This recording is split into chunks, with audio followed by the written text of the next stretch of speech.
So today I'm gonna tell three stories. The first one will be Karaikaal, and the second one will be the story about Tinnan, and my third story will be about Nindrasi Nedumaran. So let me explain the story of Karaikaal.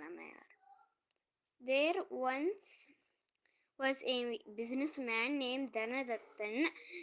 He had a daughter named Punyavadi. When she was, since her birth, she always prayed Lord Shiva.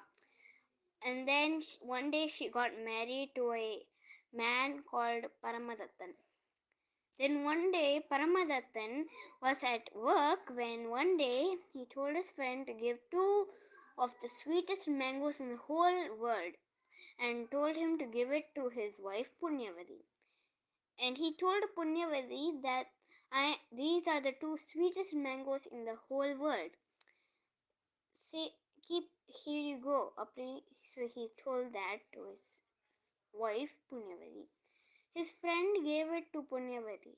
Then, when after he gave it to her, there was a Shivan Bhakti who was new at town.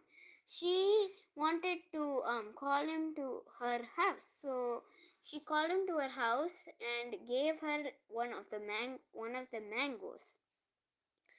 And then after that, the Shivan Bhakti went away, and then her husband came, and then he asked for the mango. So she gave the mango to her husband. He ate it. He said it was so sweet that he wanted this. He wanted another mango because obviously he gave her two mangoes. But now, then she remembered that she gave the mango that she got from her husband to the Shivan Bhakti. So then she prayed to God to give her a mango, and God gave a mango to her. Then she gave that mango to her husband. He ate it and said, "Oh my goodness, this mango is 10 times sweeter than the mango that I gave you. This mango is kind of like it's from heaven." And she told the story of how she got the mango and stuff. How come that could happen? We're just two normal people. How could that even happen? No one can get a mango from God. Why don't you show me that how God got it? How God gave it to you? And she prayed to God to give her a mango, and from heaven the mango came. And her husband was super surprised that he said, I'll go on a voyage and come back in a few weeks. Then one of her cousins came, and it's been years and years, and her cousins told her that he was on a voyage and he married another woman and he got a child. Then one day he came with his new wife and his new child, and they named their new child Punyavadi. And they prayed her, bow down and prayed her. And her husband said, "I couldn't live with you because we were just two normal people, and normal people can't get mangoes like that, just like that. So I married another woman, and now I have a child."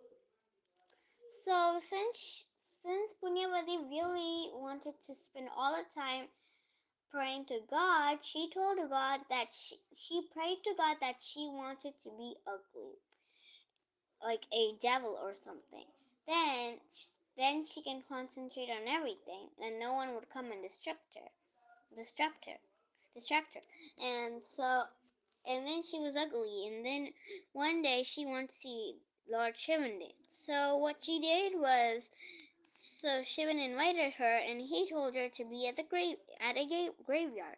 She came there, and all the ghouls were haunting her, and she wasn't scared because she just wanted to see Lord Shivan dance. So she saw him dance, and then one day she wanted to see Shivan in real life, and she saw Mount Kailash.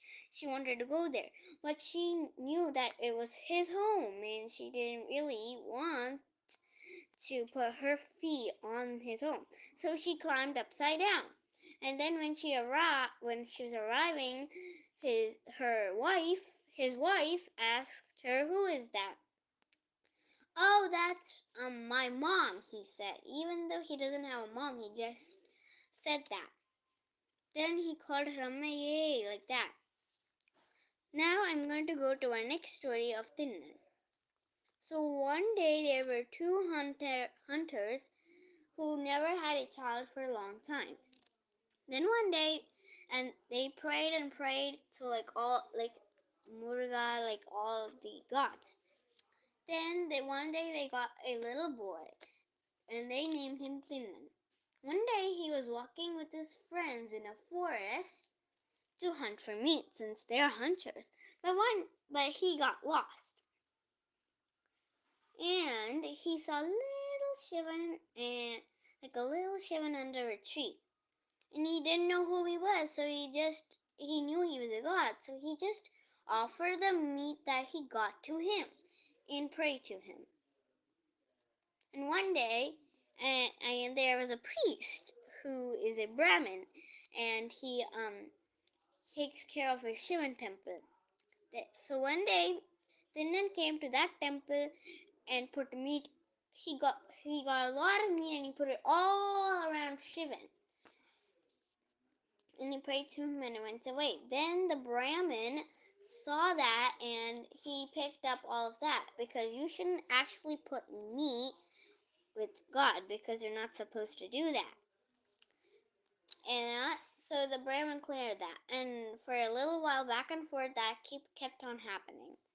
And then one day the Brahmin came and cleaned up everything and asked Shivan, you protect everyone in the world, but you're not just protecting yourself. I don't really like that." So he's mad. And then one day Tinnan came and put all the meat that he got around Shivan, and then he wanted to do his own puja. So what he did was he had a glass of water. He drank it, and then he had his mouth full of water, and he just spit it because he just on Shivan, because he wanted to do a puja. So then one day came to Shivan one day, and he was offering some flowers, meat, and did his own puja, like he's spitting on Shivan. Then what happened was he saw that one of Shivan's eyes was bleeding, and he cut out one of his eyes and stuck it on Shivan, and that eye stopped bleeding, but the other eye started bleeding. So he put his feet on Shivan's eye to stop it from bleeding for a while, and then cut out his other eye and put it on Shivan's eye. And Shivan came to real life, and he said he wanted to test him, and he gave his two and Shivan gave the Tinnan's two eyes back. Now I'm gonna tell our last and third story about Ninjasir Nedumaran. So there was a king named whose name was Ninjasir Nedumaran, but he was called Kun Pandian because he had a hunchback. He was a hunchback, he was a hunchback really. And then one day he married a woman named Mangaikarasiyaaar. And there he had a minister um who was called Kulachariyar, and he always prays Lord Shiva, and he always offers food and things to the Lord Shiva. And so one day Nindrasi Nedumaran got really sick, and